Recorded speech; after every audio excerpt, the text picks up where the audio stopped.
स्वागत है आपका पीटीसी न्यूज में। मैं सुमन कश्यप आपके साथ हाजिर आपके सामने हरियाणा की तमाम बड़ी खबरों को लेकर बुलेटिन की शुरुआत करेंगे, लेकिन पहले नजर डालते हैं हेडलाइंस पर।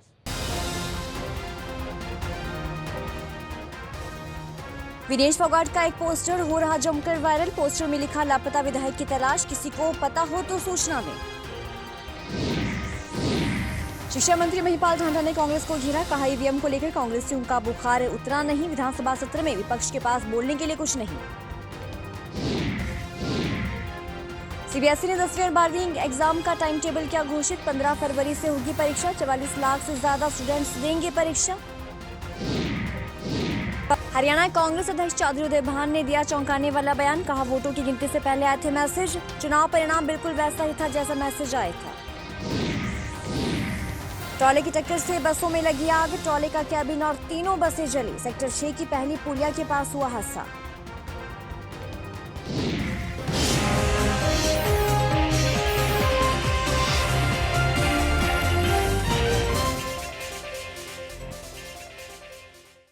और अब खबर विस्तार से। विधानसभा जुलाना से विधायक बनी अंतर्राष्ट्रीय महिला पहलवान विनेश फोगाट का एक पोस्टर सोशल मीडिया पर तेजी से वायरल हो रहा है। इस पोस्टर में ये लिखा है कि गुमशुदा विनेश फोगाट की तलाश जारी है, सूचना मिले तो जानकारी दें। दरअसल हरियाणा विधानसभा का 4 दिवसीय सत्र 19 नवंबर तक चला, जिसमें पहली बार विधायक बनी विनेश फोगाट चारों दिन अनुपस्थित रही। हालांकि इस दौरान वो वायनाड में प्रियंका गांधी के साथ प्रचार करने गई थी और इसके बाद महाराष्ट्र में भी उनका प्रचार दौरा रहा। ऐसे में वो विधानसभा में चारों दिन हाजिर नहीं थी, लेकिन इसी बीच उनकी गुमशुदगी का पोस्टर सोशल मीडिया पर तेजी से वायरल हो रहा है। जी हाँ, विनेश फोगाट से जब इस बाबत संपर्क करने की कोशिश की गई तो उनके पीए ने कहा कि विनेश फोगाट को कांग्रेस ने झारखंड और महाराष्ट्र विधानसभा चुनावों के लिए स्टार प्रचारक बनाया और उनकी चुनाव में ड्यूटी लगाई गई। इसके लिए चुनाव में व्यस्त होने की वजह से वो विधानसभा सत्र में नहीं जा पाई। शिक्षा मंत्री महिपाल ढांडा ने कांग्रेस पर जमकर निशाना साधा। उन्होंने कहा कि विधानसभा चुनावों में जनता ने कांग्रेस को नकारा और भाजपा को स्वीकारा है। अब कांग्रेस अपनी हार का ठीकरा ईवीएम पर फोड़ रही है। उन्होंने कहा कि कांग्रेस कभी ईवीएम को बहाना बनाते हैं तो कभी अन्य कोई कारण बताकर अनर्गल बयानबाजी करते हैं। लगता है कि ईवीएम को लेकर कांग्रेसियों का बुखार उतरा नहीं है। शिक्षा मंत्री ने सवाल के जवाब में कहा कि विधानसभा सत्र में विपक्षी विधायकों के पास बोलने के लिए कुछ नहीं होता, वहां जाते ही उनकी बोलती बंद हो जाती है। डीएपी खाद की कमी के सवाल पर कहा कि प्रदेश में डीएपी खाद की कोई कमी नहीं है। मतलब अभी तक उनका बुखार नहीं उतरा है। देखिए, आदमी को अपना अहंकार त्याग देना चाहिए। अहंकारी आदमी ज्यादा लंबा नहीं चलता कभी भी। कांग्रेस सारी अहंकारी हो गई है और वो अभी तक सदमे से बाहर नहीं निकली है। कांग्रेस पार्टी को जनता के सामने आके स्वीकार कर लेना चाहिए। जनता ने जो फैसला दिया है, जो मैंडेट दिया, भारतीय जनता पार्टी को दिया है और भारतीय जनता पार्टी ने इसको स्वीकार करके लोगों की सेवा करने के लिए अपना सब कुछ ईमानदारी से करने के निर्णय को फूल चढ़ाया। वो भी हार स्वीकार करें, वो भी लोगों के दिए गए जनमत का मैं कहूँगा उसको स्वीकार करते हुए आगे बढ़ना चाहिए। एक मजबूत विपक्ष की हमें भी आवश्यकता है, मगर मजबूत विपक्ष तो क्या हो, तो थोथे चने बाजे गने वाला काम हो रहा है हमारे साथ। तो सीबीएसई ने 10वीं और 12वीं की परीक्षाओं का टाइम टेबल घोषित कर दिया है। जी हाँ, जो ये परीक्षाएं हैं वो 15 फरवरी से शुरू होगी और सुबह 10:30 बजे से शुरू होंगी। पहली बार डेटशीट परीक्षा शुरू होने से करीब 86 दिन पहले जारी की गई है। इसके साथ ही परीक्षा 2024 की डेट शीट जारी करने की तिथि से तुलना करें तो एग्जाम 2025 के लिए डेट शीट 23 दिन पहले जारी की गई है। मूल्यांकन के दौरान सभी विषयों के शिक्षक एक साथ और अधिक समय तक स्कूल से दूर नहीं रहेंगे। 40,000 से ज्यादा विषय संयोजनों को ध्यान में रखते हुए डेट शीट तैयार की गई है, ताकि ये सुनिश्चित किया जा सके कि एक विद्यार्थी द्वारा प्रस्तावित 2 विषयों की परीक्षाएं एक ही तिथि पर ना हो। हरियाणा विधानसभा चुनावों के नतीजों को लेकर कांग्रेस पहले ही सवाल उठा रही है और अब कांग्रेस नेता और उम्मीदवार हाईकोर्ट जाने की तैयारी में है। लेकिन इसी बीच कांग्रेस प्रदेशाध्यक्ष उदयभान ने एक चौंकाने वाला बयान दिया है। चौधरी उदयभान ने कहा कि जिस दिन वोट की गिनती होनी थी उसी दिन सुबह 7:30 बजे प्रदेश कांग्रेस के प्रभारी दीपक बावरिया के पास एक मैसेज आता है, जिसमें साफ तौर पर लिखा होता है कि भाजपा कितनी सीटें जीतने वाली है, कांग्रेस को कितनी सीटें मिलेंगी और इनेलो और कितने आजाद उम्मीदवार जीतेंगे, जरा सुनिए क्या कुछ कहना है कांग्रेस प्रदेशाध्यक्ष चौधरी उदय भान का। मेरे संज्ञान में ये 9 तारीख को आया। अभी मैं इसको बता रहा हूँ, नेक्स्ट डे 9 तारीख को 11:44 पे उसने कहा there were 14 more seats which you won but lost. यानी कि 28 जो विधानसभा सीट हैक की गई, जहां ये 20 सीट पर होने थे वो 48 पे हो गए, और जहां कांग्रेस 65 पे होनी थी वो 37 पे रह गई। ये 28 सीटें हैक की गई। ये 11:44 पर का ये मैसेज है। मेरे को मिला है 9 अक्टूबर को 3:32 पर। तो मैंने कहा कि जब तक ये मैसेज तो मिल गया, लेकिन हम चाहते थे कि जो मैसेज भेजने वाला है उसका पता लगे। तो दीपक बावरिया तो जानते ही होंगे अगर उनको मैसेज किया किसी ने। दीपक बावरिया जी जानते हैं। दीपक बावरिया जी कहते हैं कि मुझे उसकी जिंदगी बचानी है, मैंने उसका नाम उजागर कर दिया तो उसका मर्डर हो जाएगा। ओके। उनको पता है दीपक बावरिया जी को, वो कह रहे हैं कि उनका अंदर का आदमी है, बीजेपी का ही कोई हाँ, जिन्होंने जो इनका जानने वाला है उन्होंने इनको इन्फॉर्म किया। तो ये उन्होंने मैसेज दिया इनके फोन पे, तो उनका नाम नहीं बताना चाहते, कहते हैं कि उनका मर्डर हो जाएगा।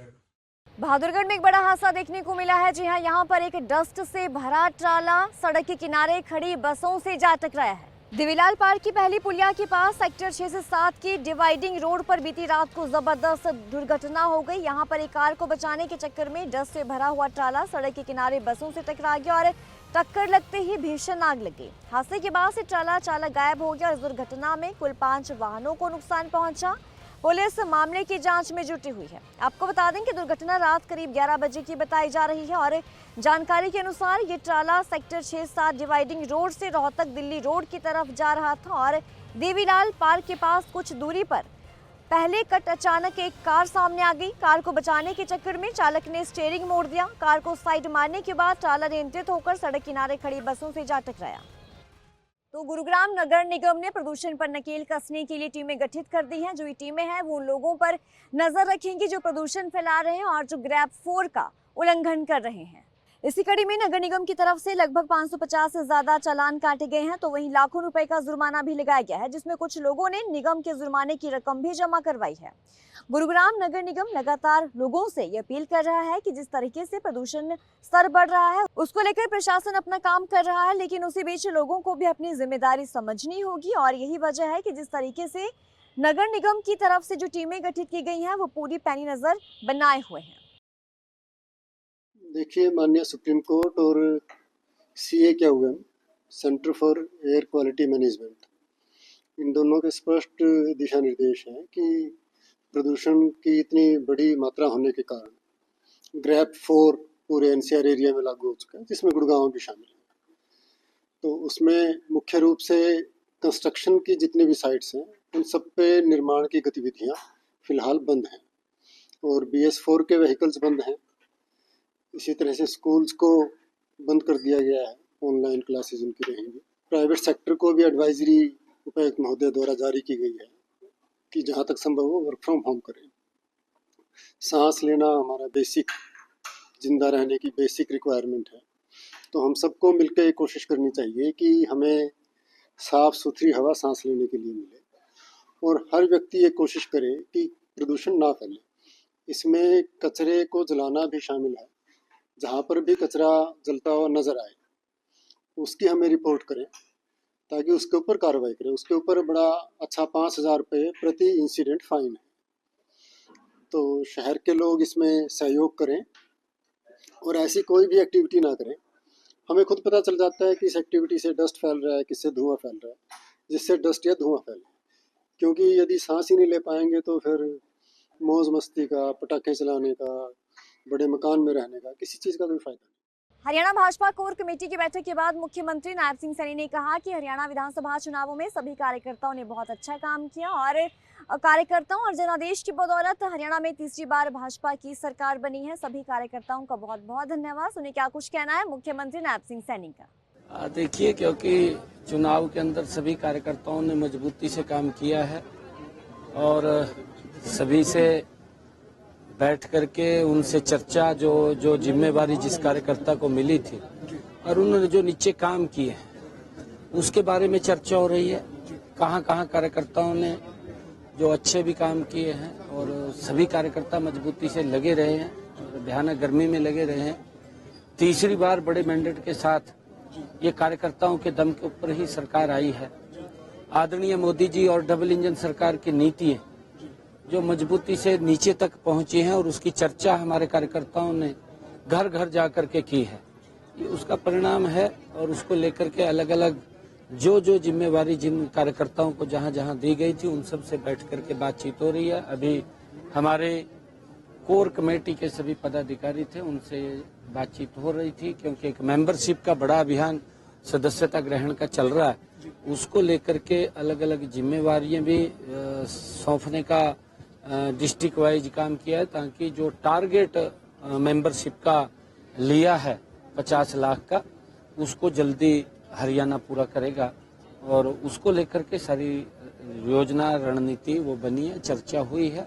और क्योंकि सरकार भी गति से, क्योंकि हमने तीव्र गति से काम करना है और उसको लेकर के भी कई ऐसे विषय होते हैं, उन विषयों को भी हमने डिस्कस किया है। नहीं, हमारी लगभग तैयारी है। और क्योंकि मेंबरशिप चल रही है, ये सदस्यता अभियान जो ही अपना समापन होता है और इस बीच में देख करके, क्योंकि हमने टारगेट रखा है 50 लाख का, जल्दी ही पूरा कर लिया जाएगा। और इसको तीव्र गति से हम करेंगे, क्योंकि चुनाव कराने हैं, चुनाव जल्दी ही हम वो हों, इसके लिए हम कर रहे हैं। तो हरियाणा भाजपा कोर कमेटी की बैठक के बाद केंद्रीय मंत्री मनोहर लाल ने कहा कि चुनावी वादे पूरे होने से लोग संतुष्ट है, पार्टी संतुष्ट है। हरियाणा विधानसभा चुनावों में जनता ने भाजपा पर अपना विश्वास जताया है। एकदम संतुष्ट हैं, पार्टी में उत्साह है। और चूंकि ये सरकार का काम होता है, तो सरकार अपने निर्णय अपने मंत्रिमंडल बैठ करके मुख्यमंत्री के द्वारा निर्णय लिए जाते हैं, उसकी घोषणा होती है। हाँ, उसका जो नीचे प्रभाव जाता है उसको महसूस सब करते हैं। तो पार्टी के लोगों ने उसको महसूस किया कि जो वायदे पार्टी ने सरकार बनाते समय अपने मैनिफेस्टो में अर्थात संकल्प पत्र में लिए थे, उसमें बहुत से काम हुए हैं।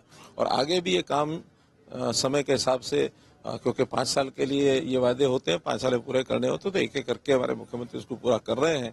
और इससे पार्टी में एक अच्छा माहौल है, ऐसा मैं मानता हूँ।